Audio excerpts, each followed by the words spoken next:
Réalité des familles immigrantes. Si vous êtes au Canada, vous êtes un monsieur, chers hommes mariés ou chers hommes qui aspirent à se marier, revenons aux sources. Revenons aux sources. Voilà. Donc, dès le début, on a dit, l'homme va quitter son père et sa mère. Il va s'attacher à une femme. Il va s'attacher à une femme. Mais j'ai comme impression que au Canada, les hommes s'attachent aux projets familiaux plus qu'à leurs femmes. J'ai l'impression que au Canada, les hommes s'attachent aux réalités du terrain plutôt que de s'attacher à leur femme. C'est quoi la réalité du terrain? Vous devez comprendre que quand vous arrivez au Canada, le système est presque le même pour tout le monde. Que tu viennes d'arriver, que tu sois là il y a de cela 5 ans ou 10 ans. Le système, c'est travail et payer les charges. Mais quand en fait, tu es un homme qui a une vision, tu dois savoir faire la part des choses. Tu dois savoir faire la part des choses. Parce que beaucoup de personnes vont se plaindre. Ma femme ne me fait pas ci, ma femme ne me fait pas ça. Mais en réalité, les messieurs sont devenus les personnes qui s'inquiètent tellement du lendemain et du travailler, payer les charges, plutôt que de s'inquiéter de jouer leur rôle de père ou leur rôle d'époux auprès de leur femme. Soyez conscients de ce que l'être humain a horreur du vide. L'être humain a horreur du vide. Si vous êtes un monsieur qui va travailler fort, finir le travail, aller faire encore 2 autres ou 3 autres choses pour arriver à la maison à minuit. Entre-temps, si votre femme n'abat pas le même rythme de travail, est-ce que vous avez déjà posé la question comment elle s'occupe?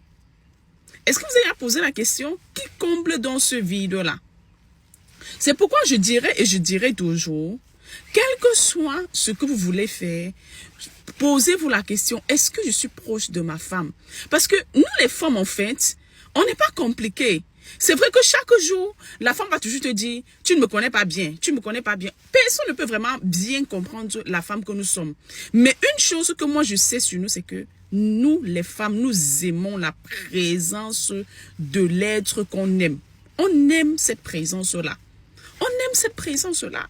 C'est pourquoi vous ne pouvez pas comprendre comment une femme, que l'homme travaille fort et comble de tout, va aller avec quelqu'un qui ne vaut même pas le monsieur à la cheville. Il y a un vide. C'était la coach Clément. Si tu es ce monsieur-là, tu es mon tonton-là, tu as compris ce message, je ne te le dis pas pour tirer sur toi, c'est parce que je t'aime beaucoup et c'est parce que en ligne, les gens vont me contacter, non pas pour le business, mais pour me parler de leur réalité, je ne peux pas les rejeter. Mais si tu te demandes comment est-ce que tu peux être près de ta femme, imagine-toi en train de développer une franchise en ligne. Pendant que tu es en live comme ça, ton épouse va t'apporter un verre de jus et te fait un petit câlin là, ça fait beau. Ok?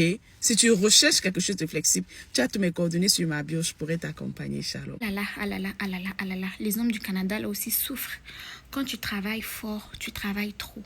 Quand tu ne travailles pas fort, tu ne fais rien. C'est toujours moi qui fais ceci. Mais quand monsieur travaille fort pour payer les dépenses, les factures de la maison, on dit qu'il n'est pas là parce qu'il occupe 2, 3, 4, 5 jobs. Mais les femmes, finalement, qu'est-ce que l'on veut? Vous voulez une vie de princesse, vous voulez travailler moins fort et c'est monsieur qui doit tout faire à la maison. Il essaie de faire cela, vous vous sentez seul, vous vous sentez délaissé, vous avez horreur du vide. À un moment donné, il faut réfléchir à ce que vous voulez. Vous voulez que monsieur travaille pour payer les factures et qu'il soit à la maison, ça serait peut-être bien d'en discuter avec monsieur, faire une réorganisation de vos finances, voir comment est-ce que vous aussi, vous pouvez contribuer pour éviter que monsieur fasse jusqu'à 4, 5, 6 jobs pour tout payer à la maison. Parce que si monsieur n'est jamais là et fait jusqu'à 3, 4, 5 jobs, c'est parce que probablement vous ne participez pas.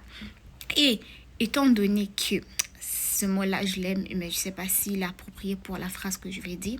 Étant donné que nous, les femmes, quand on a notre argent, généralement, c'est notre argent et l'argent de monsieur, c'est l'argent à nous tous, il faudrait peut-être réfléchir un peu à ce que vous voulez.